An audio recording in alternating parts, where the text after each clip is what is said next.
Welcome, everybody. Um, some time ago, Richard Feynman, the brilliant physicist, claimed that if you think you understand quantum mechanics, you don't understand quantum mechanics. I'm going to make a similar audacious claim. If you think you understand sex, you don't understand sex. Okay? I'll be ready for your insulting questions after I just insulted you. But first, let me make my case. First, what is biological sex? This is a fairly straightforward. The problem is not the definition. The problem is all the consequences that flow from it. But sex, biological sex, is the combination of the genetic material from two individuals into one. So you bring together the genetic material for two individuals into one. Reproduction is the creation of new individuals. So sex and reproduction are totally different things. In order to see this, let's just consider the lonely slugs that inhabit Seattle gardens. And these slugs are what in the business we call cross-fertilizing hermaphrodites, which is a complex way. They're both male and female.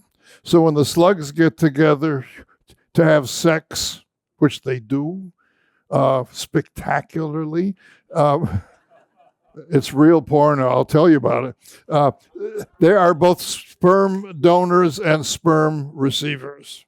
And my wife and I watched this one day on the glass door to our garden. They got together and there was this foam and stuff all over. It was really quite spectacular. And it's not quite human porno, but it's pretty good. And they went through this in exchange. So they have sex, exchange. Then the two of them part and they go off, and later they have reproduction. They lay eggs. So it's quite separate in time. So these are two very different processes. Why do we get them all confused? It's primarily because for sex-related individuals who are complicated, the only time you can really exchange genes is in the one cell stage in the life cycle. So we get them all confused. So they're really, really very, very different. So, but before we proceed any further, we're going to have to take a little detour into cell biology to make sure we understand. When each of us started out as one cell, and here we are, for better or for worse, a really complicated bunch of things. All of that happened by divisions where the chromosomes together line up, duplicate, and you get one duplication of chromosomes and one duplication of cells. And you end up with cells that go on, and all the cells in my body are pretty identical with respect to their genetics. The way they end up being so different is that different genes are turned on and off at different times. And this is the wonder of developmental biology. It's extremely complicated, and no wonder it occasionally misfires. So that's the why we get it all confused. So now when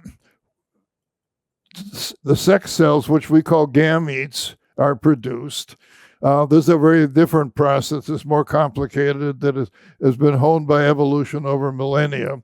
And that is the chromosomes come up in pair, and they do all sorts of funny things. And the basic thing is that the cells divide twice and the chromosomes divide once, and you get a lot of mixing up and things. And so you end up, the gametes, as we call the sex cells, eggs and sperm, have only one set of chromosomes instead of two. So, and that's called haploid. And we are all, our cells are all diploid. We got two sets, one from mom and one from dad. So this happens, then all sorts of mixing up occurs and one of the things that this process of cell division while we're producing gametes is that it creates enormous variability. So that unlike mitosis, where the cells are alike, these creates enormous variability, and that's a major feature of it, which we'll have reason to deal with. So we have a process, and this was honed in evolutionary time way back millions of years ago, and what we see today is a well-refined thing that probably didn't started out rather messy, but it's gotten pretty fancy.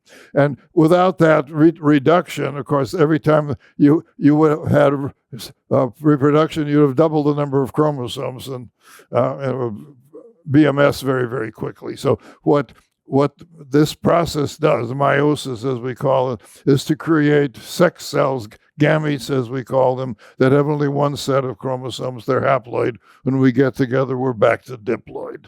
So this is the thing you have to understand that underlies all of this. There's another thing that,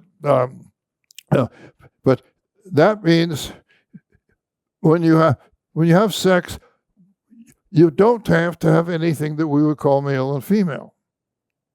You can have type A and type B, and they get together and have sex.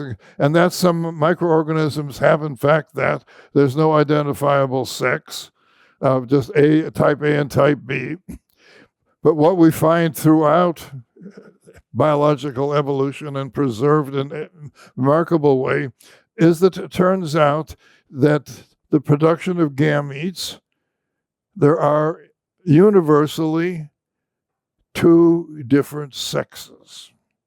It doesn't have to be that way, but it is. And we recognize the two types. One is a type that produces a smaller number of gametes with more energy, and that's what we call a female. That's the definition of female. The other type is producing a large number of gametes, each with almost no energy, and that's the male. That's the male. And that's the biological definition of male and female.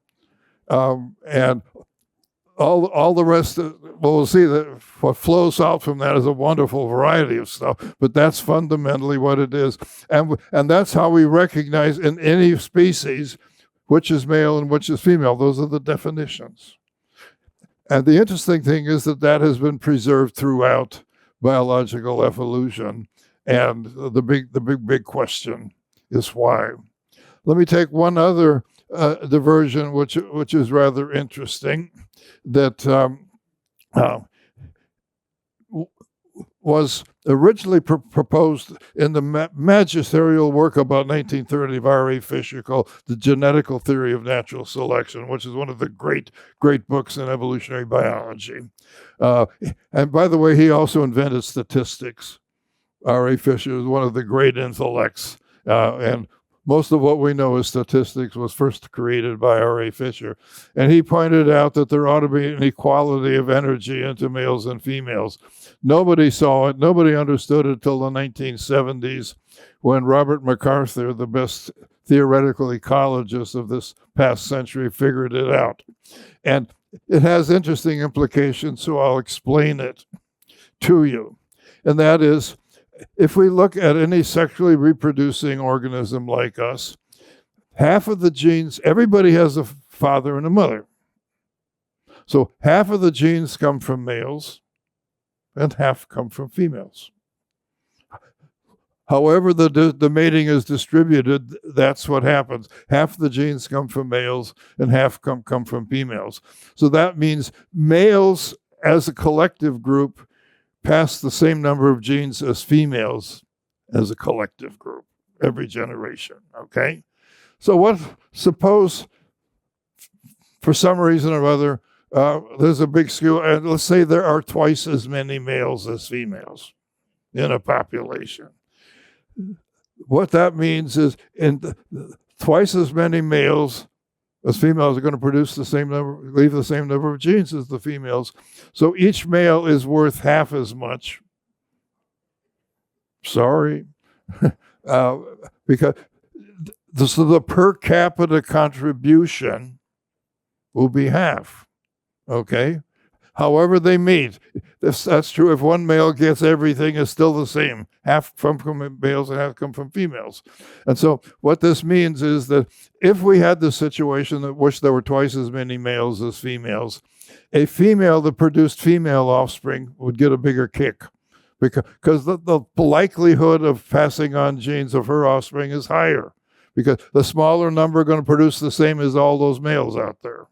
And so this tends to result in an equal distribution of the sex, which means males and females are being produced at about the same number.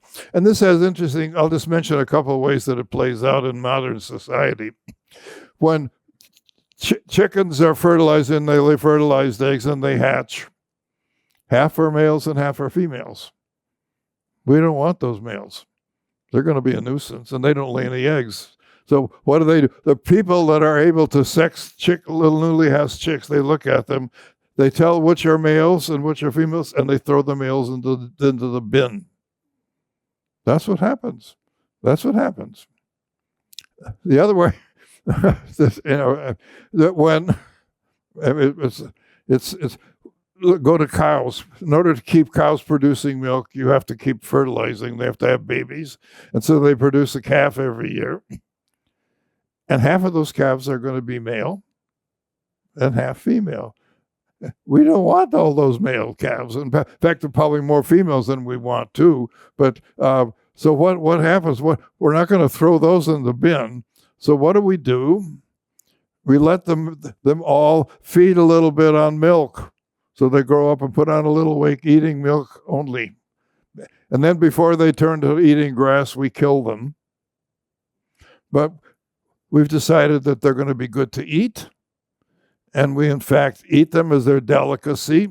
And even though this is beef, we don't call it beef because it doesn't taste anything like beef.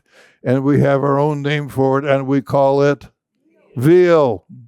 Okay? So veal are the babies hatched that fed only on milk for a while. Most of them are going to be males, but we may be able to produce females too. And so there are consequences of the fact that this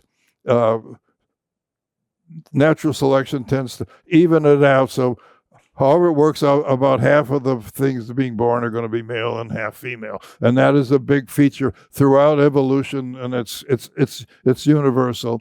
And there are underlying fundamental genetic reasons why it exists. And so far we haven't broken it. The geneticists are probably working on it. We may be able to get rid of it, but we haven't yet. It's okay. So this is some fundamental. So going back now, what we find is that throughout the biological world, the species have what we recognize as the two sexes. Females that produces the big eggs, then males that produce the little sperm. And that's universal. Why has that persisted? Because there's an enormous cost to this. Consider the fact, if a female reproduces parthenogenetically, that doesn't bother to have a male and produces by mitosis her own eggs, they have 100% of her genes, right? If she has sex, the egg has half of her genes, and the other half come from somebody else. So that's the cost of sex. That's why I said in my little announcement 50%. That's why.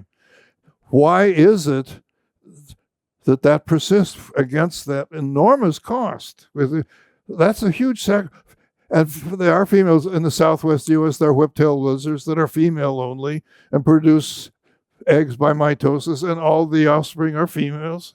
And they're almost identical. And the problem is they're almost identical to their mother, because there's no mixing up of chromosomes, and other than a few mutations, they're just like mama. What happens when their sex babies are all over the place and very, very different? So one of the consequences of having sex is that it speeds up evolution. It creates all sorts of new combinations of stuff that don't happen if you don't have sex. So this is one answer to the fact of why is this high cost, 50% universally paid, is that it creates variability in offspring. And what does that do for us? That's the best defense, one of the best defenses we have against microbial pathogens that are sitting out there. And nobody today needs to be told how important little microbial pathogens are. We're living with a world that has been hit hard by them and knocked down in pieces. They're there all the time. And your opposition has a life cycle of 20 minutes. This is hard to beat. And so there's a lot of ways that multicellular organisms defend against this.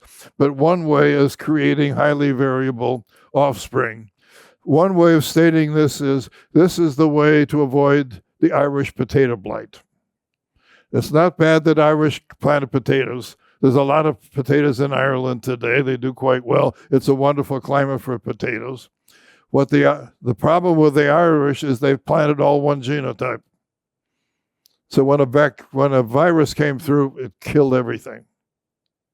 So one of the value of why sex pays off is part of the arsenal. We have other things that we're doing, and we won't go into, but part of a defense of slowly reproducing multicellular organisms against unicellular, fast-reproducing pathogens. And they're after us all the time. And I don't need to tell any of you how significant that is. But there's something else that is much less recognized that's going on that is playing a role in this. And that is, and remember, now we're going back, this is all in the ocean. There's no life on land yet, and plants have not colonized land and created that wonderful thing that now sustains all life that we're abusing, dirt.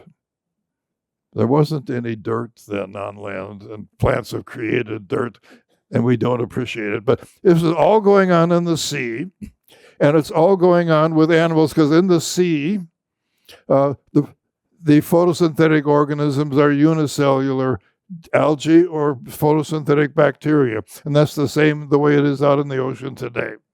So all of this is what is going on is the evolution of animals, and that's how we name all these periods in Proterozoic, Heterozoic, Zoic animals, because there are no plant fossils, because there weren't any multicellular plants with structures to make fossils. So we're looking at the whole thing. This is all taking place in the sea, and it's all animals.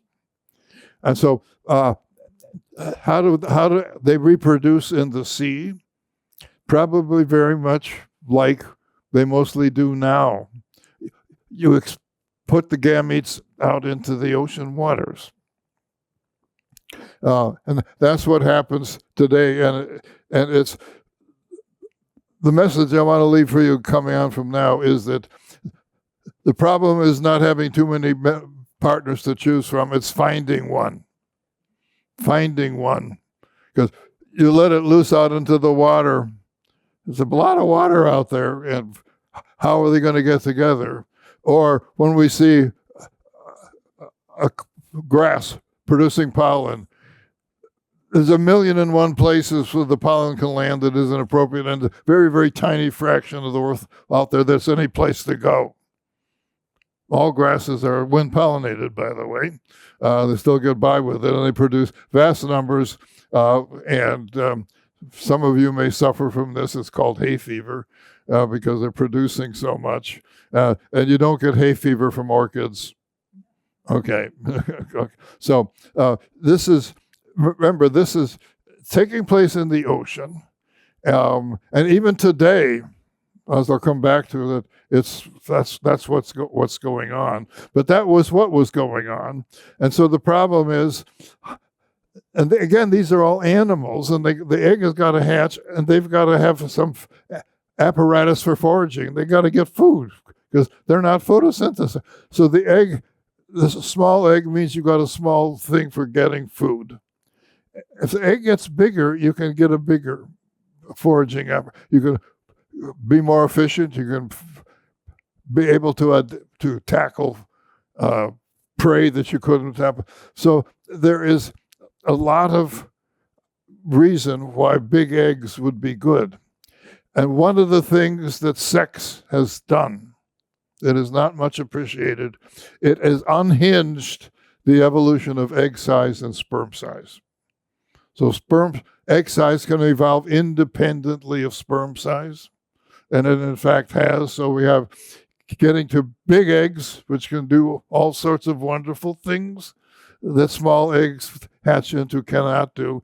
But that can be done, and it doesn't drag the sperm along. Whereas if you had type A and type B without the sex, they'd have to go together. So one of the things that having sex has done is decoupled the size of egg from the size of sperm. And this is a really big thing. And big eggs, just going back to the chickens, just think of what you get out of a big egg. You take that egg and keep it warm for a month. And what comes out is a little thing that has a little egg tooth there, cuts its way out, no help. Nobody helps it get out. Can get itself out, warm up, and run around, and in 1 hour is feeding itself. That's what a big egg can do. That's what a big egg can do. So one of the things then that is really important is that this sex enabled the evolution of egg size to be independent of the evolution of sperm size. And so this happened again billions of years ago, and everything was going on in the sea. And these were all animals, but there was some advantage to getting a bigger larva hatching out of an egg and going to feed there for a while. And even today, most of things like oysters, they feed for a while up there. When the oysters drop down, that's not eggs that are dropping down. We call them spat. They've done some feeding already out there and got big enough that they can build a bigger foraging apparatus on the bottom. So egg size, opening that up has been, and this again was happening with animals in the sea. But the advantage of big egg seems to be so universal that that's just carried down. That's everywhere now. That characterizes, you look at any species and you have a male and a female, and it's defined by gamete size, and that's universal.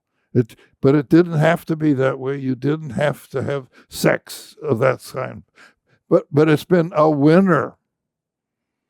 That's what it has been forever and ever and ever.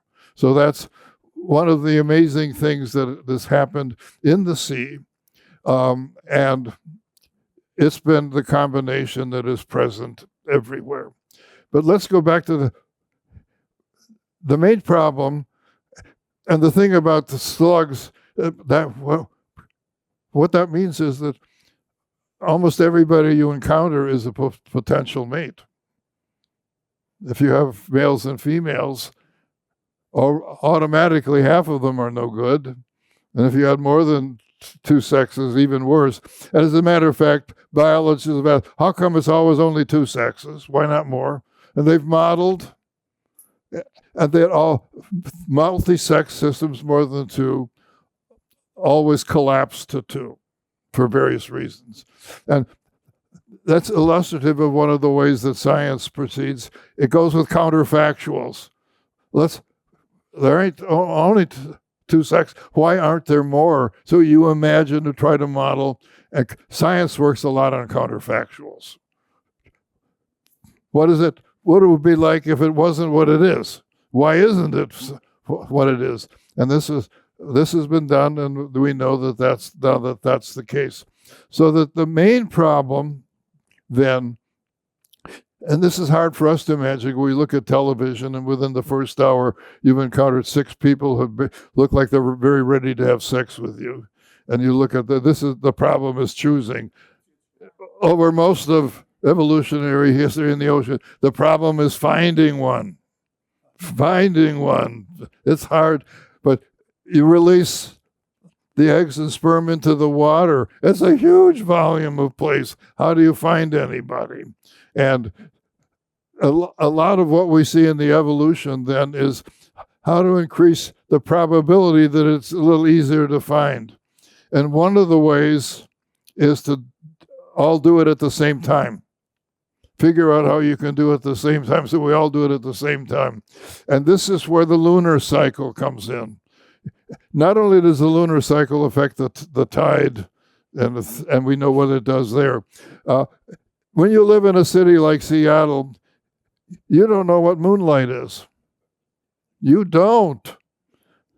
And there aren't any, look, at night, there aren't any stars, right? I've sometimes find one, but if you go out into a desert on a clear night, it's amazing. Not only the number of things up there in the sky, but how bright it is. A full moon out there in a desert, you can practically read with that light. It's really bright. So one of the things that has really been important in coordinating and increasing the probability that you find a mate is you figure out how to do it at the same time. And it's the lunar cycle and the full moons that do this. All over in the ocean, that's still done. It's the lunar cycle that determines when everything is cast out into the ocean water. And this, I've kind of wondered, this may be nonsense, but I look at how Easter is determined. And the first Sunday after the first full moon of spring. Really? According to the story, there's a specific date. But now Easter wanders around over almost 4 weeks. Christmas, there's the day. And this should also, but so I just wonder whether whether there's a kind of connection between the way we decide on Easter and the lunar cycle that gets everything. So an awful lot of this, get everybody to do it at the same time. If you're going to get it, and in the marine environment, the cycle that does it is the lunar, not the sun, it's the moon. And you have to go out into a desert or someplace where there's no light to get the idea how big a deal this is. Without the tide. The tide is a big deal for an awful lot of organisms getting stuff, but for the open ocean, you don't need the tide. It's the lunar cycle, and there's massive things that come at certain stages in the lunar cycle, and that increases the probability that you can find somebody because you're all doing it at the same time, and that is something that also persists too. But there are other ways that organisms have of figuring this out. There's a snail called Crepidula, and when it comes out of the plankton and sends to the bottom, if it is on a bear's place or a clam or something else, it becomes a female. If it happens to land on the top of a female, it becomes a male. And this is a parasite living on the top of the female, and he's eating off of her and is ready when it comes time for her to reproduce. He copulates with her. And this introduces what I want to point out now, is that sex is determined in all kinds of ways. Very, very different ways than we think of. That was one. And we tend to think of XY chromosome and that sort of that. Well, that's how it is in mammals. That's not how it is in birds. Birds are backward, the other way around. It's the female, it's the heterogamic sex, not the male. And there's some reptiles, not all, some reptiles have genetic sex determination, but some, it's determined by the temperature at which the egg is incubated. The egg is developing. And if it's a higher temperature, it becomes more female biased. And there's some reptiles where this is now causing a big bias in the sex ratio because it's warming up out there. Why it is that sex was determined that way, nobody really seems to know. But sex is determined in all sorts of ways that that are not what we think of the genetic XY or something like that. That's one way of doing it, but that's only one. But of course, all of it is genetic in that you have to have the genes that let you do that. And I have genes that won't let me do that. And so we can't do it. So it is genetic, and there has to be genes that allow that to happen. But the change is not due to genetics. So there are all sorts of different ways that sex is determined. And I don't need to go into all of them. The point is that what emerges out of all of this is still this pattern. Female, big gametes, male, little ones. And that is the universal pattern. And it doesn't matter how sex is determined.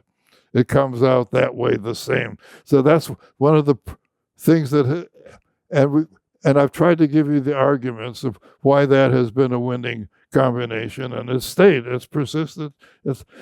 And I'll give one example to it. There's some fish with highly organized societies with a top-ranking male and then a bunch of females, alpha, beta, gamma females underneath. If something happens to the male, dies, the top-ranking female changes sex and becomes male.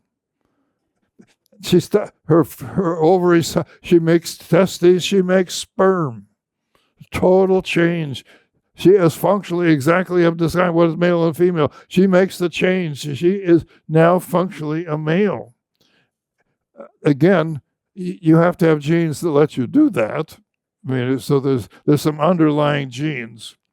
But the point is that this male-female dichotomy is robust to almost everything, and what it emerges as the winning combo, no matter how sex is determined, how it plays out. So this is one of the great norms in biological evolution.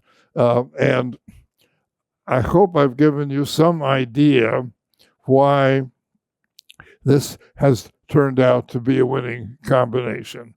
Defense against pathogens and unhooking the evolution of egg size and sperm size.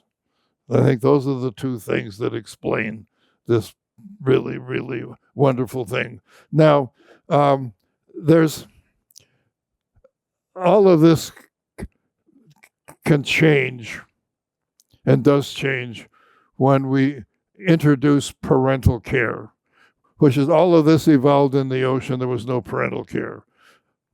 The parental care was the energy that was in the egg. That's all there was. And that's still what it is in an awful lot of organisms. It's the energy that was in the egg. And nothing after that. But what has happened as a part of this business, how do you find a partner, is to create offspring that can figure it out and get around and find somebody. And so this is what has happened then with parental care. It's allowed all sorts of stuff to happen. So when you take something like a honeybee, the female mates gets a lot of sperm from it. She stores in a little pocket, and then she can lay her eggs without fertilizing them, and they become the workers that you see all over the place.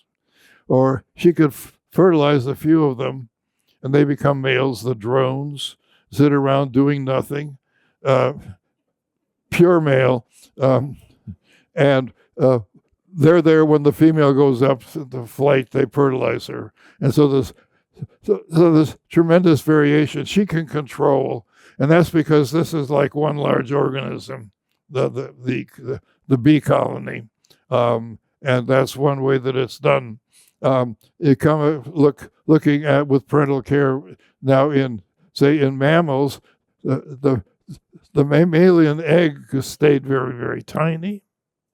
It's not a big thing. It's because all the energy is given with after birth in a uterus or parental care, and the same way with birds. Birds,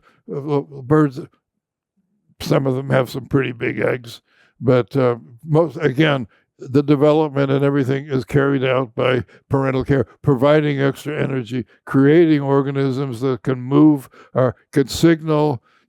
Whales can tell one another thousands of miles away where they are and find one another. So there's an awful lot of the evolution of parental care has resulted in organisms that are able to be much better at finding somebody. As we know, the whales today are the world masters of that. They can communicate over hundreds and hundreds of miles and find one another out there in the ocean. That's something that parental care has enabled to happen. So once we get parental care, that has enabled new things to happen. And this problem, how do we find somebody that I want to mate with? Well, parental care can enable you to get big and mobile and signaling and enable you to better do it. So the theme that I've emphasized, the problem has not been, we got to choose from all of these. The problem is, how do you find somebody? How do you find somebody? That's been the big thing. And a lot of what we see is coming on is better ways to find somebody. And doing it all at the same time is one way that I've talked about. That is the big thing that happens in the ocean where there isn't much parental care. It's doing it all at the same time, but also parental care enables you to develop individuals that are good at getting around and signaling and finding somebody in the vast space out there. And you can see this.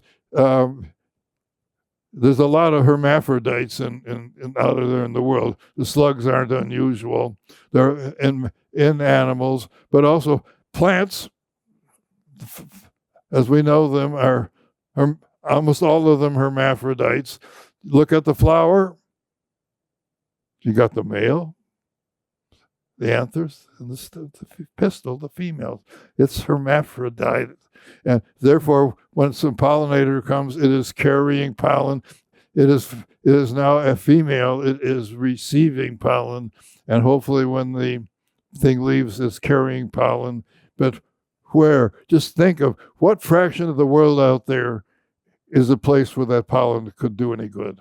It's infinitesimally small. And so if we look at the evolution of plant stuff, it's variation on the theme. How do you increase the probability that when it leaves the plant, it goes to the right place, which is a tiny, tiny, tiny fraction of the world out there. Tiny. Just imagine how tiny that is. Just think about that. It's, and they make it. We got plants, they're doing it. And of course, the way the wind pollinated ones do, they produce vast amounts of pollen, flooded in.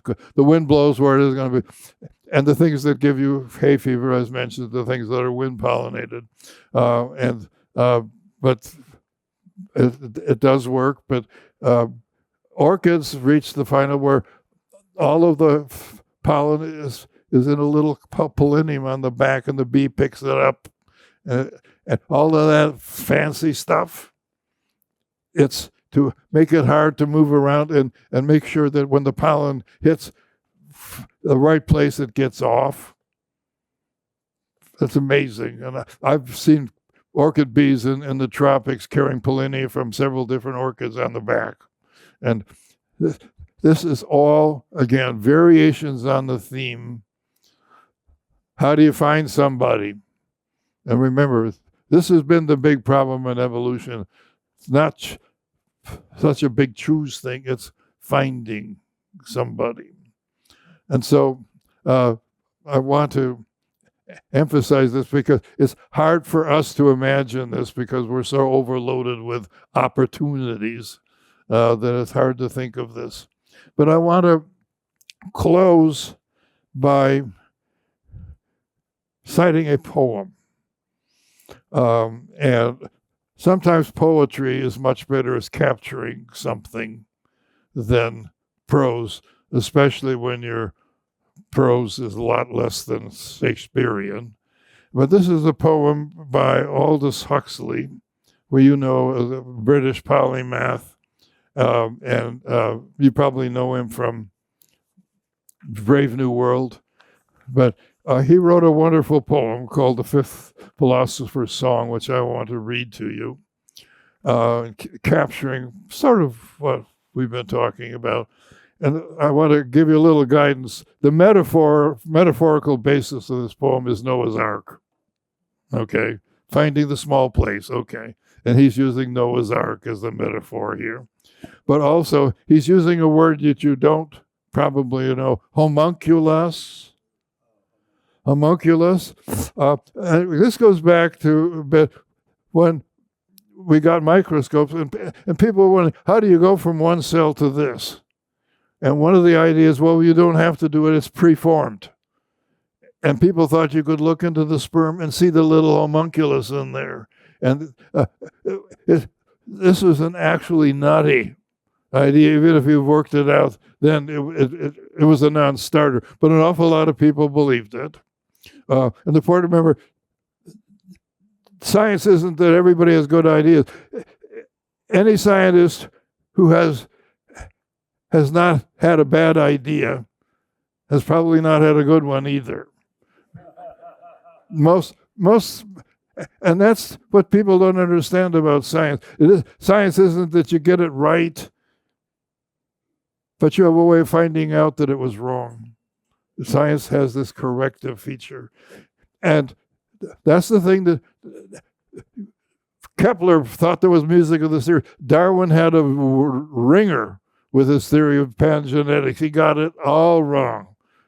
We forgive him because he got the big thing right. Okay, so I'm certain that a scientist who's never had a dumb idea has probably never had a good one either, because that you're exploring, you don't know what's going on, you're trying to figure out this is something we don't understand, you're making guesses, and that's what people don't understand about science. Not that we're brilliant at figuring out something, that we have a way of figuring out when we're wrong. And the other ways that people have figured out how to understand how the world works doesn't have this corrective feature. And in fact, the ancient idea becomes one that is a great universal truth. And if you question it, you're likely to be killed. So that's the big difference between science. But anyway, forgive me that I feel pretty strongly about that one. But let me go back to the fifth philosopher's song. A million spermatozoa, all of them alive, out of the cataclysm, but one poor Noah dare hope to survive. Among that billion minus one might have chanced to be Shakespeare, another Newton, a new Don, but the one was me. Shame to have ousted your betters thus, taking ark while others remained outside. Better for all of us, froward homunculus, if you'd quietly died.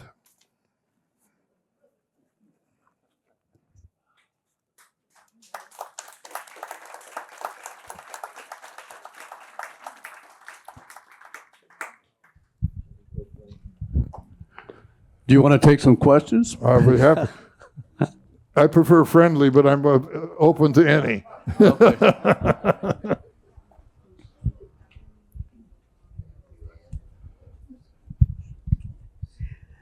Somewhere I read some time ago that in secluded harems, eventually, when the women have been together enough times, they all begin to mince at the same time. And this is in secluded harems. Yeah. Now that somehow seems somewhat related. Well, again, this may be related to the fact that there's a real advantage in doing things at the same time for an awful lot of stuff. But we know that does work. They tend to have their menstrual cycles coordinated, which is very interesting. It doesn't seem necessarily to be highly functional there, as far as I can tell, although maybe it is, I don't know. But this is well known that it does in female reproductive cycles, yeah.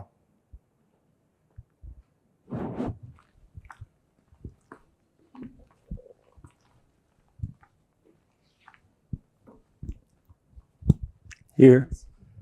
It happens in women's dormitories also, Oh, okay. where the women start Cycling menstruating together. at the same time.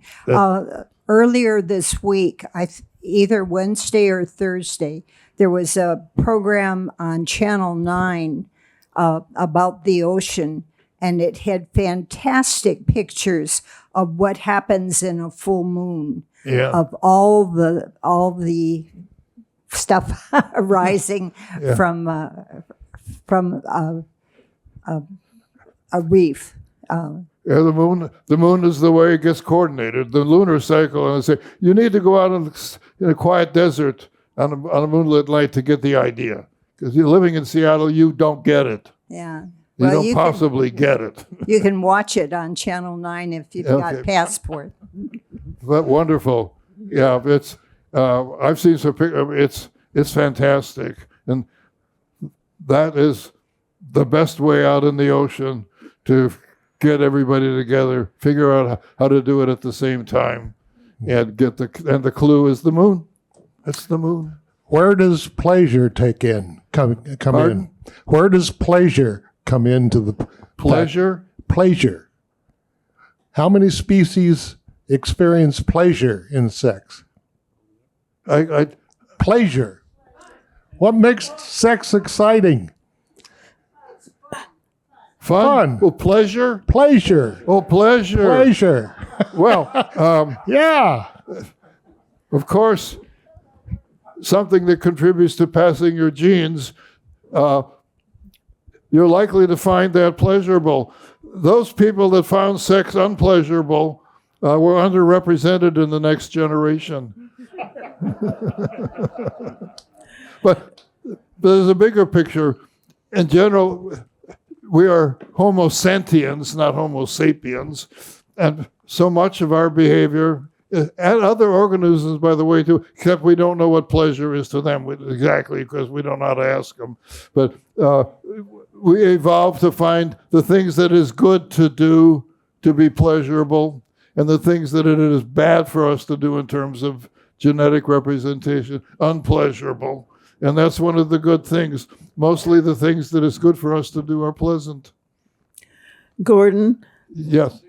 you said something that I did not understand.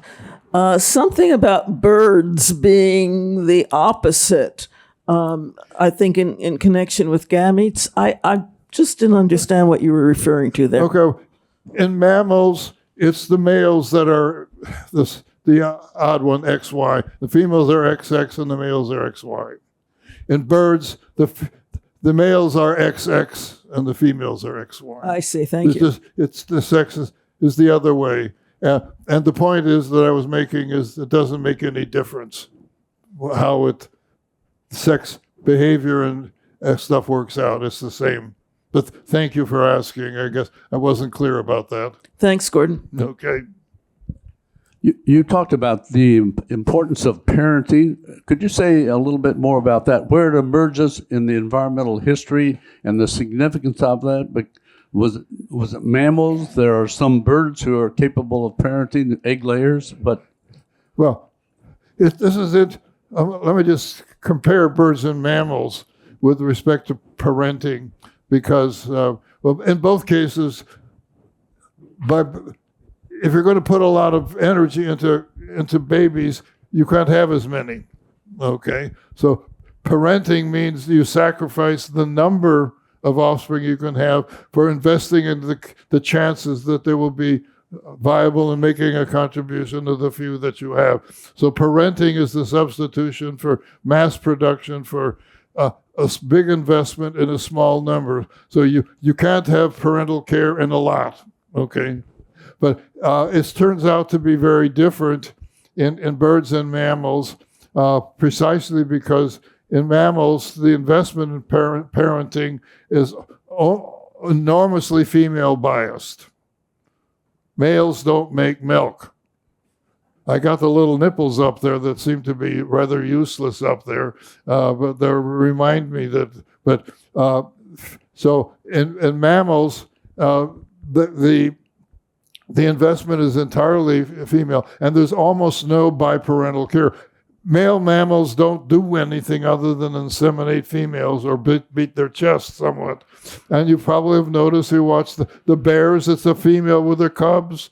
It's always the females with the babies, and male parental care is extremely rare in mammals. A few like wolves and carnivores that do it. Birds, on the other hand, other than laying eggs, which only the females can do, everything that both sexes can do equally well. Males can't and do incubate, they can feed the babies, do everything. So the vast majority of parental care in birds is biparental. Both males and females share in it. And that's because there is not a bias other than the egg. Once the egg is laid, it's equal. And what's interesting, there are some birds, then over 85% of birds are monogamous with biparental care. That doesn't exist in mammals. It doesn't exist. And we're one of the few species with male parental care, and we kind of don't do it too well often. So anyway, but but just the main thing to remember is that parental care is the substitution of a lot of kids for a few kids that you invest a lot in, that increase the probability that they're really good at doing it out there. And birds and mammals are totally different, and now they come because of the bias of male mammals don't make milk. Okay. Norm? Can you say a little bit more about, and this is humans, gay? Humans that are gay, 2 males, 2 females. Well, gay get-togethers are not confined to human beings, by the way. There are gay partnerships in gulls. It was first discovered, and the person who discovered it was pilloried. There must be something wrong with it, but no, it happens. The gulls form male-male or female-female pairs. The female, one of the females has to get inseminated out there. So sex races are often not equal, and finding a partner of the other sex is not always possible. Also, the complications of the hormonal basis for sex development are such that it's often the most dangerous, I think, a terrifying thing probably in human development is puberty. It's terrifying. And a lot of people get scared. And so this development of same-sex pairings. Also, I often felt that one of the things that was important in male-male bonding is that way back in the Greeks, you had homosexual male fighting units. And they were really good because they really bonded. They really bonded. And they were the most effective fighting units that the Greeks had. They're all male. The interesting thing is that if it's just, you don't then also have some reproduction of females, you're not represented. And my sense is that an awful lot of them, the males that are engaged in homosexual behavior also had sex with females. And so they were bisexual. And that makes much more sense to me as an evolutionary stable situation. And in fact, I've had friends that were bisexual that way. But that equal access and opportunities, it's complicated out there. And it's not surprising that partnership, because we form strong, I'm strongly heterosexual, but I have strong partnerships with males. Very strong, very, very powerful stuff. So that's good. And sometimes it can lead to something different. But human sexuality is very common. And also we have opportunities now you didn't have. You decide you want to change sex. The fish can do it, but now we can do it. If you want to, you can do it. Science has made an opportunity, created an opportunity that didn't exist before, that creates new social problems. Thanks, science. There are any more questions? No more questions. We want to thank you very much. And anybody who has an embarrassing question, you can come up privately and say, thank you. Have Thank it you. now. I don't mind the embarrassing question.